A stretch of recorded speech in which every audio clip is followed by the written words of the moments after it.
नमस्कार, स्वागत है आपका एक बार फिर से जी हेल्प के ऑनलाइन प्लेटफॉर्म पे।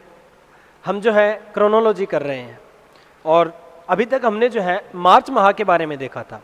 मार्च माह के प्रादेशिक परिदृश्य को एक बार हम रोक रहे हैं क्योंकि उस प्रादेशिक परिदृश्य को हम क्या है एक साथ डील करेंगे, पूरे के पूरे पिछले 2-3 महीनों का जो है उसे एक साथ डील करेंगे। आज जो है वो हम शुरू करेंगे अप्रैल माह से। अप्रैल माह की जो क्रोनोलॉजी है उसे हम क्या करेंगे, शुरू करेंगे। इसमें हम मार्च महीने के अंदर जो घटनाएं घटी उनके बारे में देखेंगे। देखिए, तो क्या मुख्य घटनाएं इस समय रही थी उनकी बात करते हैं। सबसे पहली जो बात है वो है भारत रत्न, भारत के सर्वोच्च सम्मान भारत रत्न की बात है। हमारे भारत के वर्तमान राष्ट्रपति है द्रौपदी मुर्मू, ठीक है। इन्होंने 30 मार्च 2024 को राष्ट्रपति भवन के अंदर एक समारोह आयोजित हुआ। उसके अंदर क्या है, 5 लोगों को, यहाँ 4 लोगों को और एक जो है उनको घर पे, कुल 5 लोगों को इस साल अब तक क्या है भारत रत्न से सम्मानित किया जा चुका है। इन 4 लोगों में कौन कौन थे? पूर्व प्रधानमंत्री पीवी नरसिम्हा राव, 1991 से 96 के बीच में भारत के प्रधानमंत्री रहे थे पीवी नरसिम्हा राव, जिनके समय में उदारीकरण जो है वो आया था उनको। इनके अलावा चौधरी चरण सिंह, ठीक है, 1979 के अंदर भारत के प्रधानमंत्री बने थे ये। उसके अलावा जो MS स्वामीनाथन है, भारत के अंदर जो हरित क्रांति के जनक थे, हरित क्रांति के जनक, उनको, और बिहार के 2 बार मुख्यमंत्री रहे कर्पूरी ठाकुर। इन 4 लोगों को मरणोपरांत, यानी कि इन चारों की क्या हो चुकी है, मृत्यु हो चुकी है, इन चारों को मरणोपरांत जो है भारत रत्न से सम्मानित किया गया है। अगली बात करते हैं, क्योंकि ये है नहीं तो इनकी जगह कौन लेने आए। तो चौधरी चरण सिंह के परिवार से उनके पोते हैं जो अभी राष्ट्रीय लोकदल है, ठीक है, राष्ट्रीय लोकदल, उसके वर्तमान में अध्यक्ष है जयंत चौधरी। जयंत चौधरी जो है वो चौधरी चरण सिंह की जगह आए थे। प्रधानमंत्री नरसिम्हा राव जो है उनकी जगह उनके पुत्र PV प्रभाकर राव आए थे। कर्पूरी ठाकुर की जगह, मतलब उनका जो भारत रत्न का सम्मान है वो लेने के लिए उनके पुत्र रामनाथ ठाकुर, और स्वामीनाथन जो है उनकी पुत्री नित्या राव जो है उन्होंने इस सम्मान को ग्रहण किया था। इससे पूर्व, इससे एक बात हमने ये भी की थी कि लाल कृष्ण आडवाणी जो है उनको भी भारत रत्न से सम्मानित किया गया।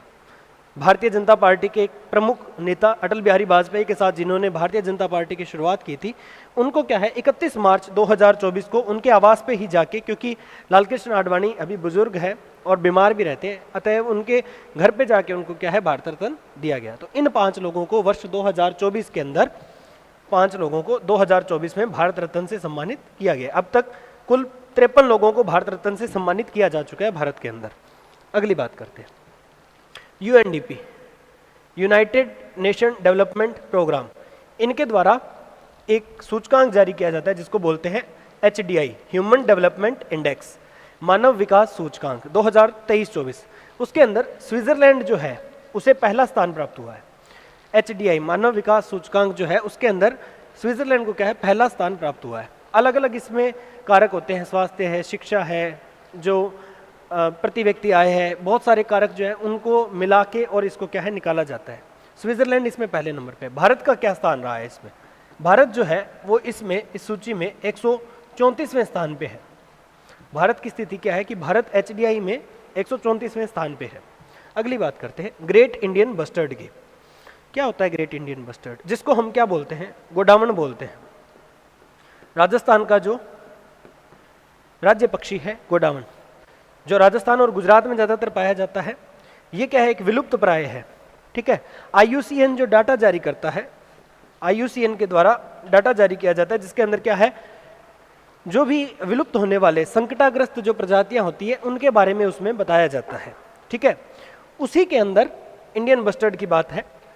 इसके संरक्षण के लिए, क्योंकि ये विलुप्त हो रहा है, इसके संरक्षण के लिए सुप्रीम कोर्ट ने एक समिति का गठन किया है। तो पूछा जा सकता है कौन सा ऐसा पक्षी है जिसके लिए सुप्रीम कोर्ट द्वारा उसके संरक्षण के लिए, उसको बचाने के लिए समिति का गठन किया गया? तो वो क्या है, ग्रेट इंडियन बस्टर्ड। हमारे लिए क्यों जरूरी है? राजस्थान का क्योंकि राज्य पक्षी है इसीलिए हमारे लिए ज़्यादा जरूरी हो जाता है। अगली बात करते हैं डैनियल कहनमैन। कौन है ये? एक इजरायली अमेरिकी लेखक है, इसराइल के मूलतः थे और अमेरिका के अंदर जाके इन्होंने अपना कार्य जो है वो किया। मनोवैज्ञानिक भी थे और अर्थशास्त्री थे, जिनका अभी हाल फिलहाल में क्या हुआ है, 27 मार्च को अभी हाल ही के अंदर इनका निधन हो गया है। क्यों फेमस थे ये? फेमस इसलिए थे कि इनको क्या है, आर्थिक विज्ञान जो है, इकोनॉमिक साइंस के अंदर इनको एक नोबेल मेमोरियल पुरस्कार मिला हुआ था। तो पूछा जा सकता है हाल ही के अंदर नोबेल मेमोरियल पुरस्कार से सम्मानित कौन से जो वैज्ञानिक है उनकी मौत हुई है, तो वो कौन है, डेनियल काहनमैन। अगली बात करते हैं सृजा अकुला की, भारत की सृजा अकुला। लेबनान एक कंट्री है, लेबनान, इसकी कैपिटल बड़ी रोचक है, याद रह जाती है आराम से, बेरूत।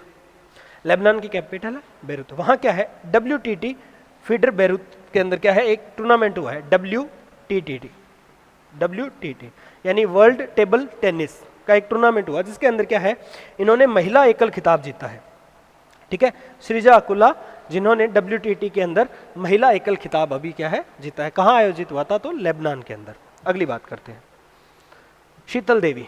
कौन है शीतल देवी, भारत का जो निर्वाचन आयोग है, इलेक्शन कमीशन ऑफ इंडिया, उसके द्वारा, ये क्या है, एक पैरा तीरंदाज है। देखिए पिछली बार भी हमने ये बात की थी मार्च महीने के अंदर भी, कि जो पैरा खिलाड़ी जो होते हैं या सब जूनियर कैटेगरी के जो है, उनको बहुत ज़्यादा बढ़ावा दिया जा रहा है। जैसे इनको यहाँ किया गया है, आगे हम बात करेंगे देवेंद्र जाजड़िया की भी, ठीक है, वो भी एक पैरा एथलीट है। ऐसे लोगों को क्या है, बहुत ज़्यादा बढ़ावा दिया जा रहा है। ऐसे जो खिलाड़ी है, अर्जुन पुरस्कार से ये क्या है, सम्मानित है। इनको राष्ट्रीय दिव्यांग आइकन घोषित किया गया है। तो किसके द्वारा घोषित किया गया है, election commission of India, ECI के द्वारा इनको क्या है, राष्ट्रीय दिव्यांग आइकन घोषित किया गया है। कहाँ की है, तो ये क्या है, जम्मू कश्मीर की है। जम्मू कश्मीर की शीतल देवी जो है क्या है, एक पैरा तीरंदाज है, राष्ट्रीय दिव्यांग आइकन इनको घोषित किया गया। अगली बात करते हैं मिशन दिव्यास्त्र। क्या है ये मिशन दिव्य, हमारा जो DRDO है, हमारा जो DRDO है, ठीक है, उसके द्वारा एक multiple independently targetable re entry vehicle. क्या है, मल्टीपल यानी कि बहुत सारे लगातार, क्या इंडिपेंडेंट जो व्हीकल है, इसके अंदर से लगातार जो है फायर किए जा सकते हैं, लगातार मिसाइलों को क्या है, दागा जा सकता है। उससे लेस एक हमारी, आपने सुना होगा अग्नि के बारे में, अगर आपने एक नाम सुना हो, विंग्स ऑफ फायर, अग्नि की उड़ान, हमारे पूर्व राष्ट्रपति डॉक्टर APJ अब्दुल कलाम की आत्मकथा का नाम है विंग्स ऑफ फायर, उसी अग्नि की बात करें। उसका सफल परीक्षण किया गया है 11 मार्च 2024 को। ये जो किया गया है, इस मिशन का नाम ही क्या है, मिशन दिव्यास्त्र। तो पूछा जा सकता है मिशन दिव्यास्त्र का संबंध किससे है, तो अग्नि 5 जो है हमारी जो मिसाइल है, रॉकेट मिसाइल है, रॉकेट, उसके साथ क्या है, इसका संबंध है। अगली बात करते हैं जी साथियान। कौन है जी साथियान, भारत के एक स्टार पैडलर है। इनको भी, ये भी कहाँ खेलने गए हुए थे, WTT के अंदर।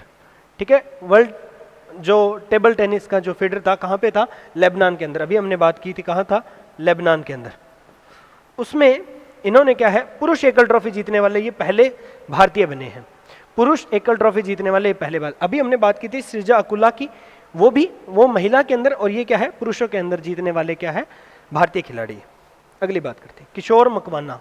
कौन है किशोर मकवाना, देखिए कोई भी ऐसी चीजें जो है, कोई भी आयोग है, अगर आप RPSC में किसी चीज की तैयारी कर रहे हैं तो वहां ज्यादातर आपको आयोग पूछे जाते हैं। आयोग के अध्यक्ष कौन है, ठीक है, नए अगर उनमें कोई नियुक्ति हो रही है तो उनके बारे में ज्यादा पूछा जाता है। तो हमारा जो NCSC है, यानी कि राष्ट्रीय अनुसूचित जाति आयोग, national commission for schedule caste, उनके इनको क्या है, अध्यक्ष बनाए गए अभी 11 मार्च 2024 को। तो किशोर मकवाना कौन है, राष्ट्रीय अनुसूचित जाति आयोग के नए अध्यक्ष है। अगली बात करते हैं ऑपरेशन इंद्रावती। इसके बारे में निश्चित तौर पे आपने सुना होगा, क्योंकि बहुत ज्यादा अभी क्या है, चर्चा में रहा था। हेती के अंदर कैरिबियाई कंट्री है, एक कैरिबियाई कंट्री है, जहाँ पे क्या है, भारतीय, बहुत सारे भारतीय जो थे वो फंसे हुए थे, और इनको निकालने के लिए एक मिशन चलाया गया, एक ऑपरेशन चलाया गया। उसका नाम क्या था, ऑपरेशन इंद्रावती। ऑपरेशन इंद्रावती। भारत की पूर्व विदेश मंत्री, जिनका अभी तो निधन हो गया है, सुषमा स्वराज, उन्होंने एक बार कहा भी था कि भारतीय जो है वो कहीं भी फंसे हो, चाहे वो चांद मंगल कहीं पे भी फंसे हो, हम उनको जरूर निकाल के लाएंगे। इसी की तर्ज पे चाहे यूक्रेन के अंदर, चाहे अफगानिस्तान के अंदर, और अभी हेती के अंदर जो भारतीय फंसे हुए थे उनको निकाला गया है। उस ऑपरेशन का नाम क्या है, तो उस ऑपरेशन का नाम है ऑपरेशन इंद्रावती। अगली बात करते हैं, अभी लोकसभा चुनाव चल रहे हैं हमारे भारत की 18वीं लोकसभा के लिए। भारत के प्रथम लोकसभा चुनाव 1951-52 में हुए थे, लेकिन जब भी हम कहीं पढ़ते हैं तो हम यही सुनते हैं कि 1952 का प्रथम आम चुनाव। आम चुनाव क्या होता है, जो एक निश्चित कार्यकाल पूरा होने के बाद जो चुनाव करवाया जाता है वो होता है। इसके अलावा मध्यावधि चुनाव भी होते हैं और उपचुनाव भी है। मध्यावधि यानी बीच में कोई दिक्कत आ गई, ठीक है, उसके लिए बनाया गया। और उपचुनाव क्या होता है कि किसी सीट के ऊपर मान लीजिए कोई विधायक जो है वो जीते, उसके बाद वो वहाँ से लोकसभा या राज्यसभा में चले गए और उनकी सीट खाली होगी किसी वजह से, तो उस पर जो चुनाव करवाए जाते हैं वो उपचुनाव होते हैं। तो भारत में अभी 18वीं लोकसभा के चुनाव चल रहे हैं। कब से शुरू हुए हैं? तो 19 अप्रैल से लेके 1 जून तक। 19 अप्रैल से लेके 1 जून तक। कितने चरणों में होंगे? तो 7 चरणों के अंदर होंगे। अभी 2 चरण राजस्थान में पूरे हुए थे हाल फिलहाल ही, 19 अप्रैल को और फिर 26 अप्रैल को राजस्थान में क्या है, चुनाव अभी हुए हैं। 7 चरणों के अंदर ये कंप्लीट होंगे। All England open badminton tournament 2024 badminton का एक टूर्नामेंट है जिसके अंदर पुरुषों के अंदर 2 कैटेगरी होती है, पुरुष और महिला। पुरुषों के अंदर क्या है, जो जोनाथन क्रिस्टी है, इंडोनेशिया के जोनाथन क्रिस्टी है, उन्होंने इसको जीता है, ठीक है। और महिलाओं के अंदर कैरोलिना मारिन, स्पेन की कैरोलिना मारिन जो है, उन्होंने इस खिताब को जीता है। अगली बात करते हैं, मुंबई क्यों इंपॉर्टेंट है? भारत की औद्योगिक राजधानी कहा जाता है जिसे, मुंबई भारत की औद्योगिक राजधानी। इसको हुरून एक इंडेक्स जारी करता है, हुरून ग्लोबल रिच लिस्ट जो है उसके अंदर एशिया की इसको अरबपति राजधानी घोषित किया गया है कि एशिया की ये रिचेस्ट क्या है, कैपिटल है, तो मुंबई। अगली बात करते हैं, मिशेल टेलाग्रैंड। कौन है मिशेल टेलाग्रैंड? एबल पुरस्कार किसके अंदर मिलता है? गणित के अंदर, मैथमेटिक्स के अंदर एक पुरस्कार मिलता है, एबल पुरस्कार। उससे सम्मानित होने वाले हैं ये फ्रांस के। कौन है? मिशेल टेलाग्रैंड। कहाँ के हैं? फ्रांस के हैं। अगली बात करते हैं, रिकेन यामामोटो। यामामोटो नाम से ही पता चल रहा है, तो कहाँ के हैं ये? जापान। इस तरीके के नाम जापानीज होते हैं। ये एक आर्किटेक्ट थे, एक वास्तुकार थे, जिनको 2024 का प्रिट्जर आर्किटेक्चर पुरस्कार मिला है, ठीक है। प्रिट्जर पुरस्कार किसमें मिलता है? तो आर्किटेक्चर के अंदर मिलता है, वो इनको मिला है। अगली बात करते हैं, विश्व गोरैया दिवस 20 मार्च को मनाया जाता है। कब मनाया जाता है? 20 मार्च को प्रतिवर्ष। गोरैया जो चिड़ी स्पैरोज होते हैं, उसकी इस साल की थीम क्या है? इस साल की थीम है sparrows give them a tweet chance, उनको एक चांस दिया जाए। क्योंकि देखिए दुनिया के अंदर अभी हाल फिलहाल भारत के अंदर 5G लॉन्च हो चुका है। ये जो तरंगे हैं वो इन पक्षियों के लिए बहुत ज़्यादा हानिकारक है और धीरे धीरे इनकी प्रजातियां लुप्त होती जा रही है। खास करके जो महानगर है, जो मेट्रोपॉलिटन सिटीज़ है, जैसे मुंबई है, दिल्ली है, कोलकाता है, चेन्नई है, ऐसे शहरों के अंदर इनका अस्तित्व ही खत्म हो चुका है। उनके संरक्षण के लिए, उनको बचाने के लिए क्या है, हर साल 20 मार्च को क्या है, इस दिवस को मनाया जाता है। अब की बार थीम क्या है? तो sparrows give them a tweet chance, उनको एक मौका दिया जाए ट्विटरिंग करने का, जो वो बोलते हैं, चहचहाते हैं, उसके लिए। INS जटायु, क्या है INS Jatayu? INS Indian naval ship जो है, शिपयार्ड जो है। लक्षद्वीप भारत का एक द्वीप समूह है। भारत के अंदर 2 द्वीप समूह है, ये भारत, ठीक है। यहाँ लक्षद्वीप और यहाँ क्या है? अंडमान निकोबार, अंडमान निकोबार, ठीक है। लक्षद्वीप के अंदर भारतीय नौसेना का एक नौसेना बेस बनाया गया है। ये दूसरा नौसेना बेस है लक्षद्वीप के अंदर। इससे पहले एक और बनाया गया था जिसका नाम था INS द्वीप रक्षक। वो कहाँ था? लक्षद्वीप की कैपिटल है कवारती, ठीक है, कावारती या कवारती लक्षद्वीप की कैपिटल है, वहां पे ये पहला था। और दूसरा कहाँ बनाया गया? तो दूसरे का नाम क्या है? INS जटायु, ठीक है। जटायु का नाम आपने सुना होगा, रामायण से संबंधित जो एक पक्षी थे, जटायु। अभी देश के अंदर पहली अंडर वाटर मेट्रो शुरू की गई है। कहां से? कोलकाता से। वेस्ट बंगाल की कैपिटल है कोलकाता, तो कोलकाता से भारत की प्रथम अंडर वाटर मेट्रो जो है उसको शुरू किया गया है। अगली बात करते हैं, भारत शक्ति क्या है? नाम से पता चल रहा है इंडियन पावर। भारत की शक्ति को दर्शाने के लिए भारत के जो 3 अंग है सेना के, कौन कौन सी? थल सेना, जल सेना और वायुसेना, ठीक है। उनके द्वारा एक संयुक्त युद्धाभ्यास किया गया है। कहाँ किया गया है? तो पोखरण के अंदर किया गया है। पोखरण फील्ड रेंज कहाँ है? जैसलमेर में है, राजस्थान के अंदर जैसलमेर में पोखरण, जहाँ अटल बिहारी वाजपेयी के समय में परमाणु परीक्षण किया गया था, वही पोखरण। तो पोखरण फील्ड फायरिंग रेंज जो है वहाँ पे ऑपरेशन शक्ति, भारत शक्ति जो है उसका अभी हाल फिलहाल में आयोजन किया गया था। कब किया गया था? तो 12 मार्च को। ISRO, Indian Space Research Organisation, भारतीय अंतरिक्ष अनुसंधान केंद्र, इसको एविएशन वीक लॉरेट्स अवार्ड मिला है। अभी किस संस्था को मिला है? इसरो को एविएशन वीक लॉरेट्स अवार्ड। किसके लिए मिला है? ये अवार्ड किस लिए मिलता है? ये मिलता है कि आप कोई भी नई तकनीकी लेके आते हो ठीक है, कोई भी नई सृजनात्मकता के कार्य करते हैं, क्रिएटिविटी आप दिखाते हैं, इनोवेशन अगर आप करते हैं, तो उसके लिए इस अवार्ड को दिया जाता है। तो इस बार किसको मिला है? इसरो को मिला है। किसके लिए मिला है? तो हमने, अगर आपको पता हो तो चंद्रयान 3 अभी जो है हमारा लॉन्च किया था, उस चंद्रयान 3 के लिए हमें क्या है, ये अवार्ड मिला है। अगली बात करते हैं दक्षिण कोरिया। ठीक है, दक्षिण कोरिया की बात करते हैं। यहाँ 18 से 20 मार्च 2 है, एक साउथ कोरिया और एक नॉर्थ कोरिया। हम बात करें दक्षिण कोरिया की, कैपिटल है इसकी सियोल। सियोल यहां पे एक हाइब्रिड प्रारूप में, हाइब्रिड क्या होता है, जो वर्तमान के अंदर क्या है, पर्यावरण को बचाने के लिए जो सबसे ज्यादा यूज की जाती है चीजें, जैसे कि गाड़ियों के अंदर हाइब्रिड इंजन आता है, उसी हाइब्रिड प्रारूप के अंदर लोकतंत्र के लिए एक सम्मेलन आयोजन किया गया है। लोकतंत्र कि लोकतंत्र को कैसे, ये एक डेमोक्रेटिक कंट्री है। दक्षिण कोरिया भारत से जस्ट 1 साल बाद आजाद होता है। भारत आजाद हुआ था 1947 में, पता है हमें, और 1948 के अंदर कौन आजाद होता है? दक्षिण कोरिया। वहां पे तीसरे शिखर सम्मेलन का इन्होंने मेजबानी की है, ये होस्ट थे वहां पे। पूछा जा सकता है लोकतंत्र के तीसरे शिखर सम्मेलन की मेजबानी किस देश ने की है? तो दक्षिण कोरिया ने की है। अगली बात करते हैं एमटी बीवेक।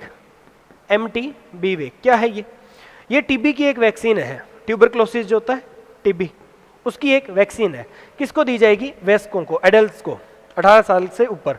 कौन बना रहा है इसको? Bharat biotech international. Bharat biotech जिसकी वैक्सीन भी आई थी, कोवैक्सीन वैक्सीन, हाल फिलहाल में भारत में बहुत ज़्यादा चर्चा में है।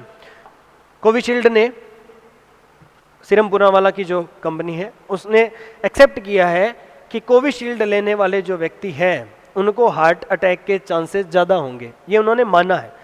तो जो कोवैक्सीन जिन्होंने ली हुई है वो एटलीस्ट इतना तो सेफ है, अभी तक इन्होंने तो नहीं माना है। तो उस भारत बायोटेक के द्वारा एक टीबी से बचाव के लिए एमटी बीवेक नाम की एक वैक्सीन जो है उसका ट्रायल शुरू किया गया, क्लिनिकल ट्रायल। देखिए प्रोसेस होते हैं क्लिनिकल ट्रायल, उसके बाद क्या किया जाएगा, उसके बाद जो ह्यूमन ट्रायल है उसको शुरू किया जाता है, वयस्कों के लिए किया जाता है सबसे पहले, उसके बाद बच्चों के लिए।